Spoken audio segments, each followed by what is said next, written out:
அனைவருக்கும் வணக்கம். ரிஷபராசிக்காரர்களுக்கு ராசியின் அதிபதியாக இருக்கக்கூடிய சுக்கிரன் 6ஆம் இடத்தின் அதிபதியாகவும் இருக்கிறார். ராசியின் அதிபதியாகவும் ரோக சத்ருஸ்தானாதிபதியுமாக இருக்கக்கூடிய சுக்கிரன் 13/6/2024 முதல் மிகவும் வலுவாக ஜென்ம ராசியை விட்டு விலகுகிறாருங்க. சுக்கிரன் ஆட்சி பலம் பெறுவது ஒரு வகையில் நல்ல யோகத்தை ஏற்படுத்தி கொடுக்கக்கூடிய அமைப்பாக நிச்சயமாக ரிஷபராசிக்காரர்களுக்கு பார்க்கப்படுகிறது. ஏனென்றால் தனஸ்தானம், குடும்பஸ்தானம், வாக்குஸ்தானம் என்று சொல்லக்கூடிய 2ஆம் இடத்திற்குள் ராசியின் அதிபதி பிரவேசம் செய்வது பல்வேறு வகையில அதிரடியான சுபிச்சமான மாற்றங்களை உலகின் எந்த மூலையில் இருந்தாலும் ஏற்படுத்தி கொடுப்பதற்கான சாத்தியக்கூறுகள் உருவாகி உள்ளது என்பதை தெளிவாகவும் துல்லியமாகவும் ரிஷபராசிக்காரர்களுக்கு உறுதிப்படுத்துகிறாருங்க. அது மட்டுமல்லாது ராசியின் அதிபதியான சுக்கிரனின் சப்தம பார்வை அஷ்டமஸ்தானமாகிய 8இல் பதிவது கூடுதல் சிறப்பான ஒரு அமைப்பாக பார்க்கப்படுகிறது. அஷ்டம பாதிப்புகள் விலகி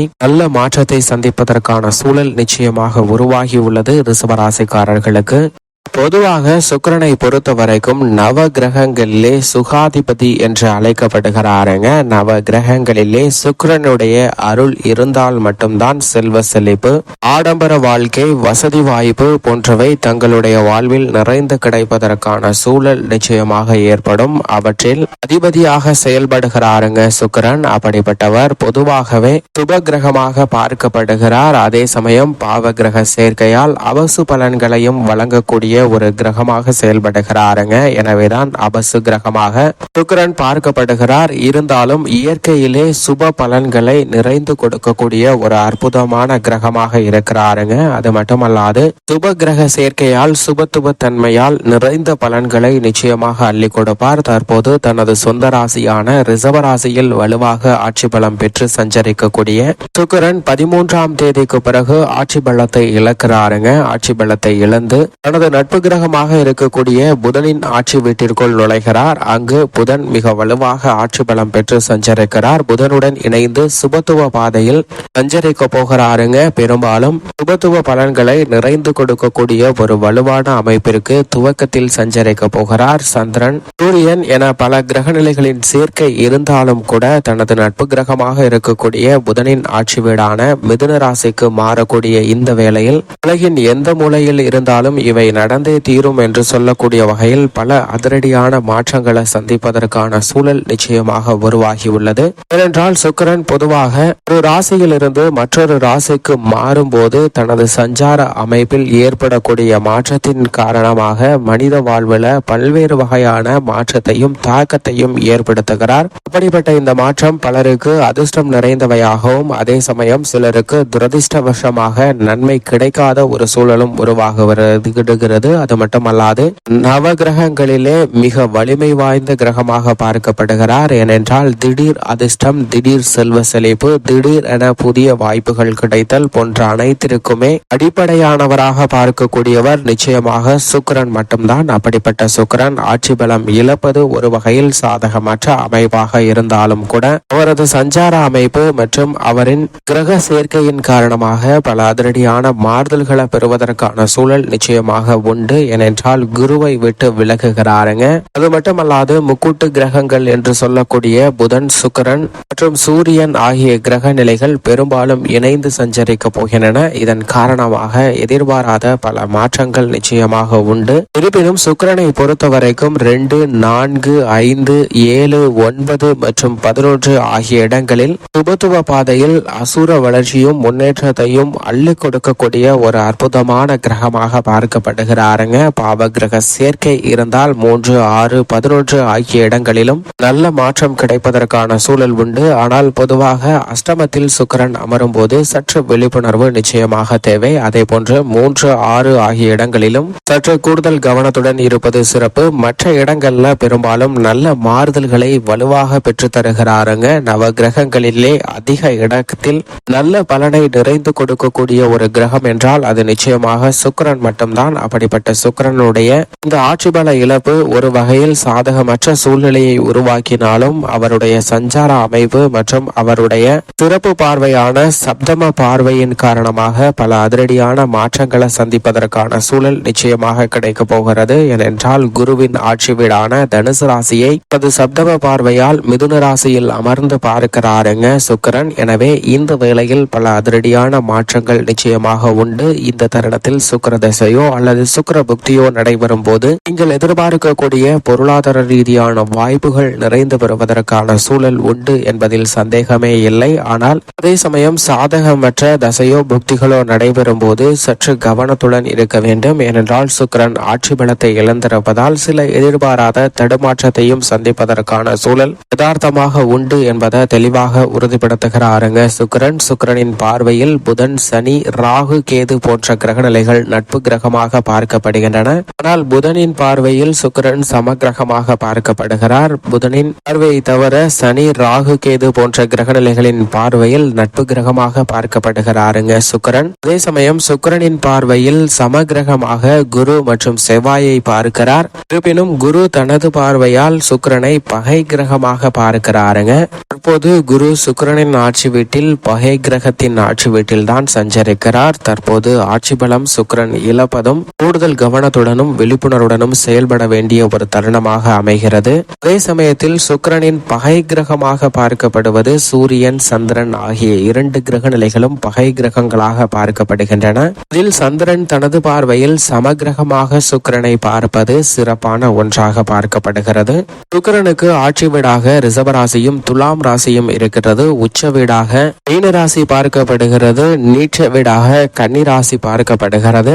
தற்போது ஆட்சி பலம் இழக்கக்கூடிய சுக்கிரனின் அமைப்பு காரணமாக உலகின் எந்த மூலையில் இருந்தாலும் பல்வேறு வகையான அதிரடியான மாற்றங்களை சந்திப்பதற்கான சூழல் நிச்சயமாக உருவாகிறது.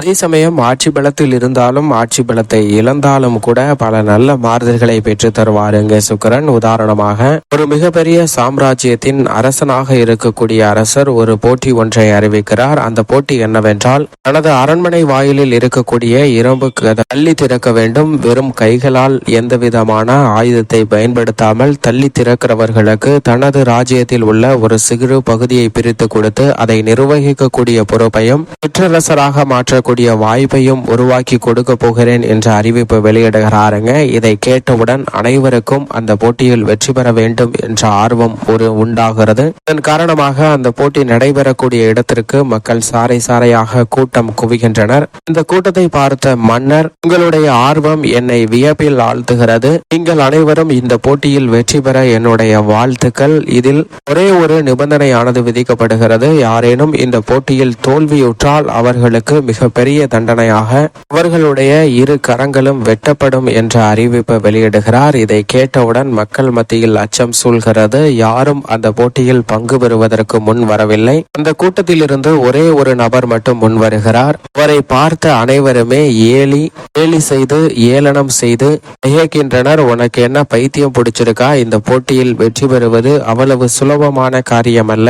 இரும்பு வாயில் என்பது திறப்பது என்பது உன்னால் முடியாது. நீ போட்டியில் தோல்விதான் தழுவ போகிறாய். என்னிடம் இருக்கக்கூடிய இரு கரங்களும் வெட்டப்பட போகிறது என்ற அச்சத்தை அங்கு சூழ்ந்திருக்கக்கூடிய மக்கள் அவனுக்கு விதைக்கிறார்கள். இருந்தாலும் நான் அந்த போட்டியில் வெற்றி பெறுவேன். என்னிடம் இழப்பதற்கு ஒன்றுமில்லை. வெற்றி பெற்றால் ஒரு ராஜ்யத்தின் மன்னராக மாறக்கூடிய வாய்ப்பு எனக்கு உள்ளது என்பதை நான் உணர்ந்திருக்கிறேன். அதனால் என்னுடைய முயற்சியை நான் கைவிட மாட்டேன் என்று அந்த நபர் துணிந்து தன்னுடைய பணியை மேற்கொள்ள ஆரம்பிக்கிறார். அந்த இரும்பு கதவை நோக்கி நகர்ந்து சென்ற அந்த நபர் தன்னுடைய கைகளை இழுத்து அந்த இரும்பு கதவின் மீது வைத்து தள்ள ஆரம்பிக்கிறார். அந்த கதவு எளிமையாக திறந்து விடுகிறது. ஏனென்றால் அந்த கதவிற்கு தாழ்பால் கூட இடவில்லை. அதனால் அந்த போட்டியில் வெற்றி பெற்ற அந்த நபர் பிற்காலத்தில் ஒரு மிகப்பெரிய அரசராகவும் மாறக்கூடிய வாய்ப்பு கிடைத்திருக்கிறது. இது போன்றுதான் நம்மளுடைய வாழ்வில் பல்வேறு வகையான சூழ்நிலைகள்ல சுக்கிரன் மட்டுமல்ல பல கிரக நிலைகள் பல பொன்னான வாய்ப்புகளை உருவாக்கி கொடுக்கின்றன. அதை தவறவிடும் போது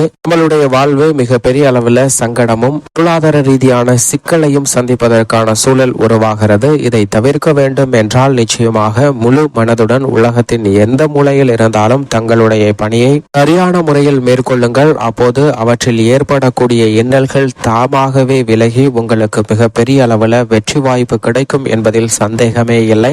சுக்கிரன் ஆட்சி பலத்தை இழந்தாலும் கூட நல்ல பல மாறுதல்களை நிச்சயமாக பெற்று தருவாருங்க. இப்படி சுக்கிரனின் அமைப்பு இந்த வேளையில் இருக்க, ரிஷபராசிக்காரர்களுக்கு ராசியின் அதிபதியாக இருக்கக்கூடிய சுக்கிரன் மிக வலுவாக தனஸ்தானம் குடும்பஸ்தானம் என்று சொல்லக்கூடிய 2ஆம் இடத்திற்குள் நுழைந்து அங்கு ஆட்சி பலம் பெற்று சஞ்சரிக்கக்கூடிய வித்யாகாரகரான புதனுடன் இணைந்து சஞ்சரிப்பதால் தன வரவில் ஏற்பட்ட தடைகள் விலகும். தன வரவு திருப்திகரமாக அமையும். குரு பகவான் ஜென்மத்தில் வீற்றிருந்தாலும் கூட பல நல்ல சுபத்துவமான மாறுதல்களை ராசியின் அதிபதியான சுக்கிரனினுடைய இந்த பெயர்ச்சி உறுதிப்படுத்தி கொடுக்கிறது. உடல்நல ஆரோக்கியம் திருப்திகரமாக அமையும். திருமண முயற்சிகள் சற்று தாமதத்திற்கு உள்ளாகுவதற்கான சாத்தியக்கூறுகள் உண்டு. அலுவலக பொறுப்புகள் அதிகரிக்கும். குடும்ப பிரச்சனை மற்றும் அலுவலக பிரச்சனை இது 2ஐயும் தொடர்பு படுத்த வேண்டாங்க. 2ஐயும் தனித்தனியாக கையாளும் போது நல்ல மாறுதலை சந்திப்பதற்கான சூழல் நிச்சயமாக உண்டு. ரிஷபராசிக்காரர்களுக்கு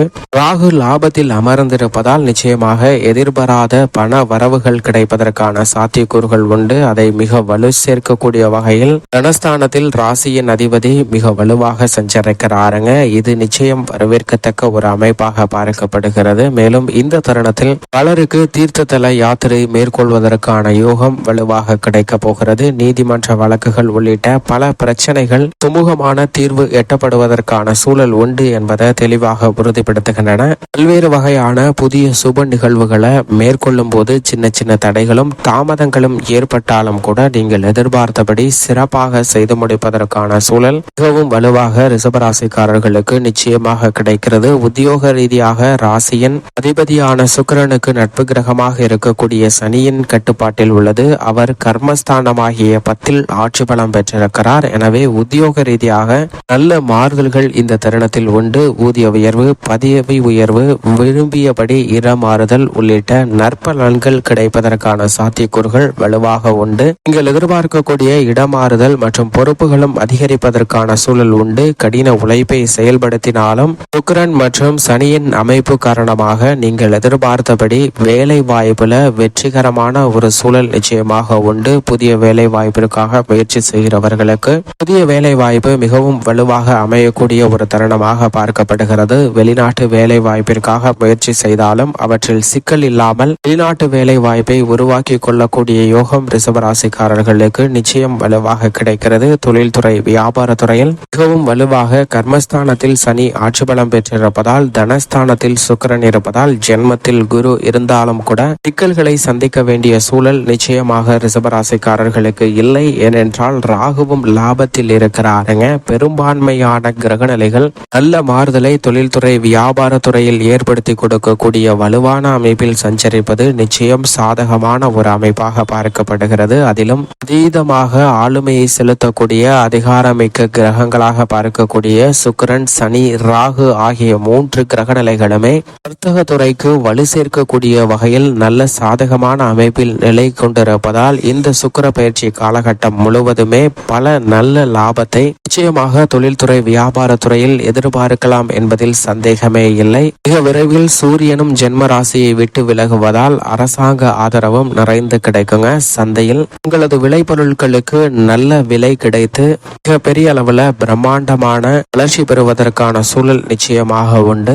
விரயங்கள் தவிர்க்கப்படுவதற்கான வாய்ப்பு மிகவும் அதீதமாக இருக்கிறது. புதிய முதலீடுகளை அளவாக திட்டமிட்டு மேற்கொள்ளலாம். கலைத்துறையின் நாயகனாக இருக்கக்கூடிய ராசியின் அதிபதி தனஸ்தானத்திற்குள் நுழைந்திருப்பது மிக சிறந்த ஒரு கிரக மாறுதலாக பார்க்கப்படுகிறது. போட்டியும் பொறாமையும் நிச்சயமாக குறையும். நிதி நிறுவனங்களின் ஒத்துழைப்பு சாதகமாக அமையும். மனதில் உற்சாகம் ஏற்படுத்தும். குறிப்பாக திரைப்பட துறையில், சினிமா துறை உட்பட பல்வேறு துறைகளில் அதிரடியான மாற்றங்களையும் பல நன்மைகளையும் இந்த சுக்கிர பயிற்சி காலகட்டத்தில் நிச்சயமாக எதிர்பார்க்கலாம்.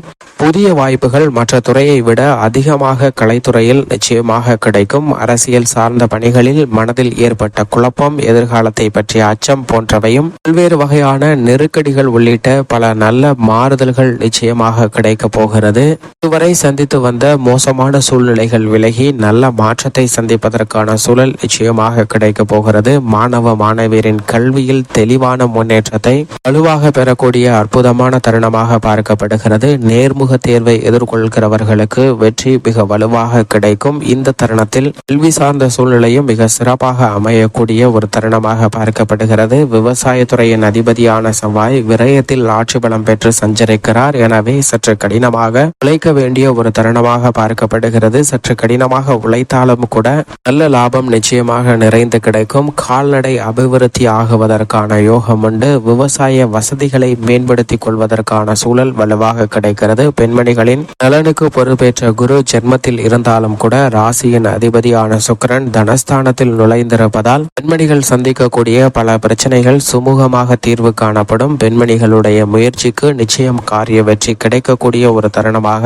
இந்த சுக்கிர பயிற்சி அமைகிறது. மேலும் சாதகமாக மாற்றிக்கொள்ள நிச்சயமாக ரிஷபராசிக்காரர்கள் வாரத்தில் வியாழக்கிழமை விரதமிருந்து அருகாமையில் உள்ள வராகி அம்மன் ஆலயம் சென்று தீபம் ஏற்றி வழிபாடு செய்யுங்கள். உலகின் எந்த மூலையில் இருந்தாலும் தடைகள் விலகி சுபிட்சமும் மகிழ்ச்சியும் நிறைந்து கிடைக்கும். ரிஷபராசிக்காரர்களுக்கு